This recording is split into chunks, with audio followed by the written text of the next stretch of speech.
2 missiles balistiques Qader-2 s'abattent sur Tel Aviv. Puissant, précis et révélateur d'une escalade inquiétante dans le conflit.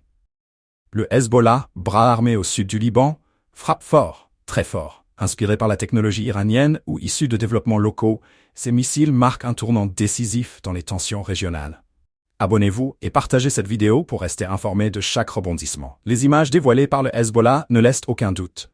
Tel Aviv, cœur économique et symbolique d'Israël, est la cible. Dans une séquence soigneusement montée, le groupe paramilitaire libanais montre 2 missiles Qader-2 s'élever dans le ciel avant de frapper leur cible avec une précision redoutable. Mais derrière cette démonstration de force se cache une question majeure. D'où viennent ces armes? Le Hezbollah, historiquement soutenu par l'Iran, a-t-il bénéficié d'un transfert de technologie ou a-t-il réussi à développer ses propres capacités balistiques?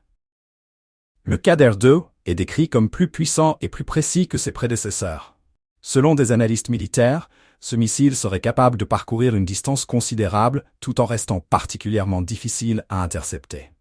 Cette capacité, si elle se confirme, renforce la menace que fait peser le Hezbollah non seulement sur Israël, mais aussi sur l'équilibre fragile du Moyen-Orient.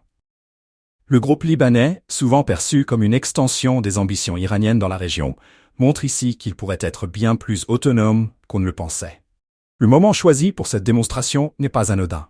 En pleine escalade des tensions entre Israël et le Liban, ces frappes interviennent alors que les discussions diplomatiques s'enlisent et que les confrontations militaires se multiplient à la frontière sud du Liban. Le Hezbollah semble vouloir envoyer un message clair à Israël. Il est prêt à franchir une nouvelle étape dans ce conflit et dispose désormais des moyens pour le faire. Selon des experts militaires, les missiles balistiques utilisés dans cette attaque possèdent une portée de plusieurs centaines de kilomètres et pourraient atteindre des cibles stratégiques en Israël avec une précision alarmante.